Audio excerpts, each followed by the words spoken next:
आज हम एक छोटी सी बात बताएंगे आपको रिगार्डिंग अमीनो एसिड्स। देखिए, आप सबको पता है अमीनो एसिड जो होता है वो बेसिकली प्रोटीन की फॉर्मेशन करता है।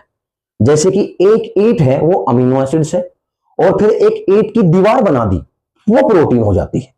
और अगर अमीनो एसिड्स की बात करें तो ये इसका केमिकल स्ट्रक्चर है।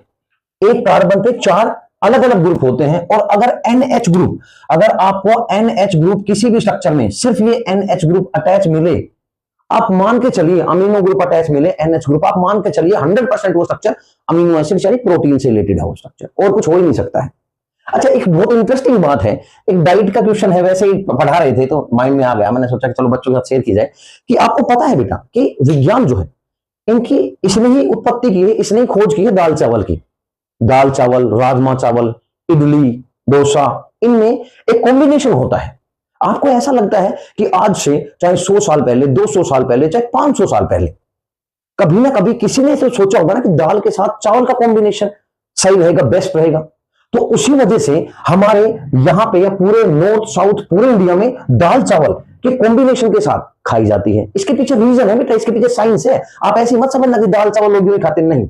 और वही कंसेप्ट मैं आपके साथ शेयर करना चाहता हूं। क्या है वो कि ये जो 9 लिखे हुए हैं, ट्रिप्टोफन, टायरोसिन, हिस्टिडीन, लाइसिन, ग्लूसिन, मिथ्योनिन, वैलिन एंड आइसोल्यूसिन, ये 9 अमीनो एसिड्स हैं।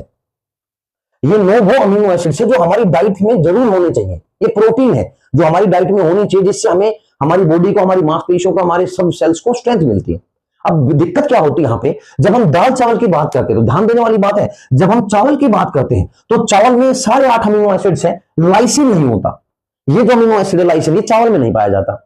और जब हम दाल की बात करें तो दाल में फिर ये सारे अमीनो एसिड्स हैं, और एक अमीनो एसिड मिथ्योनिन, जिसको इनिशिएटर कोडोन कहा जाता है बायोलॉजी में, मिथ्योनिन, ये अमीनो एसिड गायब रहता है। अब सोच के देखो, अगर मैंने दाल में चावल मिला लिए या चावल में दाल मिला ली और उसके बाद मैंने खाया, तो इसका मतलब क्या है कि मैं 9 के 9 अमीनो एसिड दाल चावल से ले रहा हूं। तो इसके अलावा और भी, जैसे साउथ में चले जाइए, इडली डोसा है ना, ये सब चीजें बेसिकली हमें 100% जितने भी एसेंशियल अमीनो एसिड्स हैं वो हमें सब देते हैं। जो कर्ड है, कर्ड, उसमें साइंटिफिकली लैब से डिटेक्ट हुआ है कि कर्ड जो है उसमें भी सब अमीनो एसिड्स प्रेजेंट होते हैं। इडली सांभर में सारे अमीनो एसिड्स प्रेजेंट होते हैं, लेकिन कॉम्बिनेशन के साथ खाया जाए।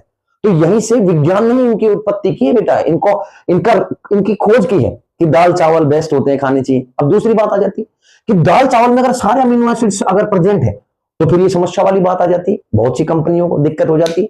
अगर लोगों को यही पता चल गया कि दाल चावल में सारे अमीनो एसिड्स है, फिर तो और इंग्रेडिएंट्स है, सेल आउट कैसे की जाएगी, समस्या आ जाएगी। क्लियर है यानी? तो बहुत सी चीजें हैं, मार्केटिंग चीजें हैं, आपके लेवल की भी नहीं है, लेकिन कहने का मतलब क्या है कि ये विज्ञान की बहुत अच्छी चीज है कि ये दाल चावल और ये सब चीजों को विज्ञान ने ही डेवलप किया है। ऐसा मत समझना कि ये कोई ऐसी चीज है नॉर्मली हो गई। नो।